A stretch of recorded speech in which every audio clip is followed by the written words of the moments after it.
할렐루야. 네, 새벽 읽기와 예배 자리에 나오신 우리 모든 성도님들의 삶의 모든 영역 가운데 오늘도 예수 그리스도의 은혜와 평강이 가득 넘치기를 주님의 이름으로 축복합니다. 우리가 함께 읽은 열왕기서는 이스라엘의 왕정 정치의 역사가 기록되어 있습니다. 사실 이 왕정 정치의 시작을 우리가 함께 되돌아보더라도 이 왕이 세워지는 과정이 그렇게 좋은 분위기 속에서 왕이 세워지지는 않았습니다. 다른 이방 나라들과 같이 우리에게도 눈에 보이는 왕을 달라라고 하는 이 이스라엘의 불순종이 있었죠.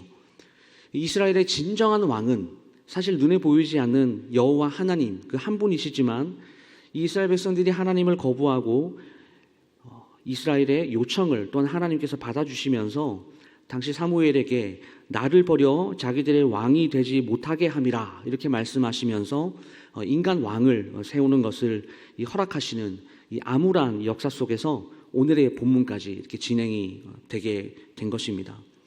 그래서 우리가 열왕기서를 읽어 나갈 때에는 하나님이 어떤 마음으로 이스라엘 가운데 왕을 세워주셨는가 그 애타는 하나님의 마음을 좀 읽을 수 있어야 되고요. 누가 하나님의 마음으로 이스라엘을 정말 잘 다스리는가 이 기준으로 이 왕의 업적들을 판단하고 우리에게 또한 적용을 해야 이 열왕기서가 우리에게 은혜가 있습니다. 오늘 이 북이스라엘에 가장 사악했던 아합과 이세벨이 북이스라엘에 있었다면 이 남유다에는 이 므낫세라는 왕이 있었습니다. 남유다에서 가장 사악한 왕이었다라고 하는 것이죠.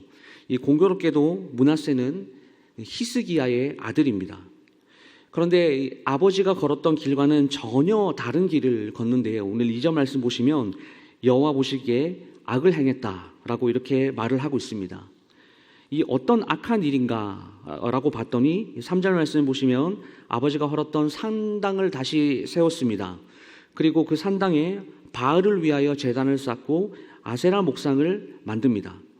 하나님보다 이 일월 성신, 자연신들을 더 섬겼습니다.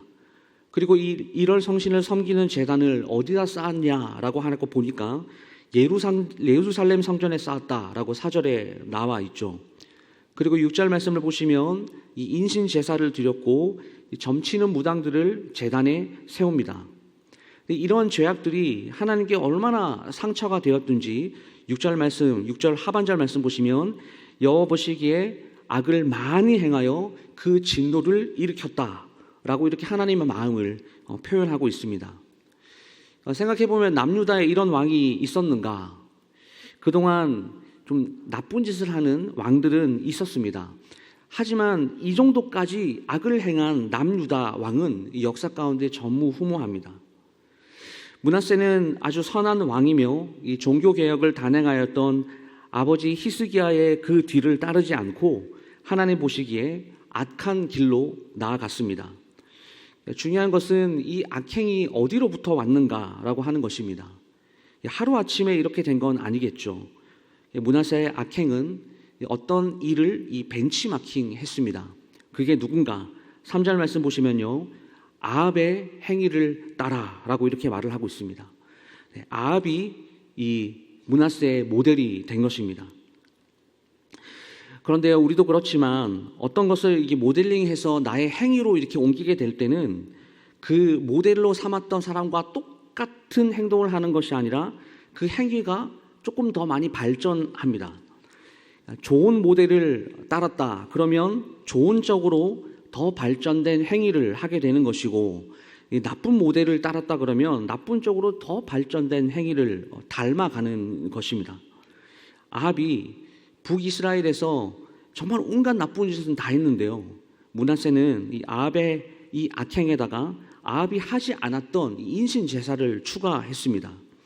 그래서 내일 본문이긴 하지만 이 11절 말씀을 보시게 되면 므낫세의 죄악이 그 당시에 이 나쁜 짓의 대표자였던 그 이방 나라 아모리 족속보다도 그 죄악이 더 심했다라고 이렇게 이야기를 하고 있죠.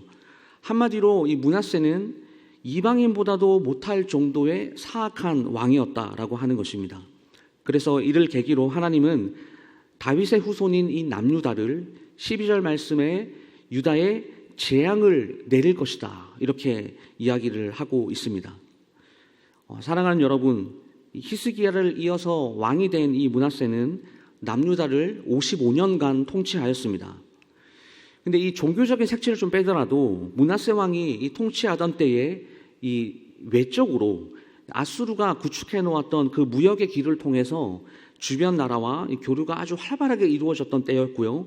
그리고 정치와 경제, 이 외교적으로도 안정을 누리던 때입니다. 하지만 오늘 우리가 본문을 보았지만 열왕기서 기자는 이러한 므낫세 왕의 업적을 기록조차 하지 않고 있고 오직 이 종교적인 그 신앙적인 관점으로만 평가하고 있습니다. 여호와 보시기에 악을 행하였다. 서두에도 말씀드렸다시피 모든 왕은 하나님의 마음으로 국가를 통치해야 하는 것이 더 우선적이기 때문에 다른 업적들보다도 이 신앙적인 업적들, 그 평가들을 먼저 하고 있는 것이죠. 그렇다면 우리는 어떻습니까? 사람들이 우리 그리스도인들을 볼 때에 저 사람은 어떤 일을 했고 지금 뭐 직장에서 직급이 어떻게 되고 뭐 연봉이 어떻게 되며 얼마나 많은 인정을 받고 있는가, 아마 이것으로 우리의 외적인 모든 것들을 평가하려고 할 것입니다. 하지만 하나님의 시선은, 하나님의 관점은 여호와 보시기에 우리의 일상의 삶이 악을 행하였는가 아니면 다윗의 길로 행하였는가, 즉 선을 행하였는가 죄를 행하고 있는가, 이 행위를 가지고 우리를 평가한다고 하는 것이죠. 그렇기 때문에 여러분, 우리 모두는 이 교회 밖으로 흩어졌을 때에 하나님이 나를 지금도 주목하고 계시고 그리고 나와 늘 함께하고 계신다라는 것을 우리는 항상 인식하며 살아야 합니다. 또한 아무리 신앙생활을 내가 열심히 했고 내가 뭐 3대, 4대 뭐 기독교 집안이야 이렇게 이야기를 해봐야 결국 우리의 신앙에 직결되는 것은 나의 외적인 어떤 환경이 나의 신앙을 대변하는 것이 아니라 내가 무엇을 보고 무엇을 모델을 삼아 어떻게 행하였는가, 이것이 더 중요하다라는 사실이죠. 오늘 므낫세를 보십시오. 아버지가 히스기야입니다. 비록 뭐 모든 왕들이 말년은 이렇게 좋지 못했지만 전반적인 인생을 보았을 때 이 히스기야는 하나님과 동행하였던, 또 주님의 길로 이렇게 늘 행하려고 했던, 그렇게 애를 많이 썼던 왕이었어요. 그런데 그 아들은 그 아버지의 행위를 본받지 않고 북이스라엘의 아합과 이세벨을 본받습니다. 아합이 행했던 것들을 보고 이세벨이 했던 것들을 행하였습니다. 오히려 그 아합과 이세벨의 그 악행보다 그것을 더 정교하고 더 발전시켜서 그 업그레이드된 이 최악의 재앙을 행하였다라고 하는 것이죠. 사랑하는 성도 여러분, 우리는 조금의 틈만 주어지면 죄를 행하려고 하는 그 죄악된 본성을 가진 우리 모두는 다 죄인입니다. 그렇기 때문에 우리의 신앙생활 그리고 우리의 모든 이 삶의 생활 가운데서는 우리는 좋은 것을 보고 좋은 것을 행하고 좋은 언행을 통하여서 좋은 것을 본받아야 합니다. 그럼 그렇게 하기 위해서는 우리는 어떻게 해야 할까요? 요한복음의 말씀처럼 예수님 옆에 젖붙임을 당하여 꼭 붙어 있어야 됩니다. 그래서 예수님 생각, 우리 하나님 생각, 예수님께서 나와 동행하고 계신다라는 것을, 하나님이 지금도 나를 떠나지 않으시고 나와 함께 하신다라는 것을 우리가 인식하고 부정적인 말, 이 부정적인 행동들을 제거하고 우리 하늘의 말, 선한 언어 생활, 선한 행실로 이 땅에서 살아가는 것이 우리 하나님께서 우리에게 주신 이 그리스도인으로서의 사명이다라고 하는 것이죠. 말씀을 마무리하겠습니다. 오늘 하루 그래서 여호와 보시기에 이 선을 행하여 나의 길을 따라갔다라는 이 평가를 받는 오늘 하루, 우리의 모든 인생이 될 수 있기를 주님의 이름으로 축복합니다. 그래서 오직 이 예수님을 모델 삼아 그분이 행한 것을 우리가 오늘 묵상하고, 그리고 그분이 걸어가셨던 그 길을 우리가 그대로 쫓아가는 이 제자의 삶을 선하게 살아갈 수 있는 오늘 하루가 될 수 있기를 주님의 이름으로 축복합니다.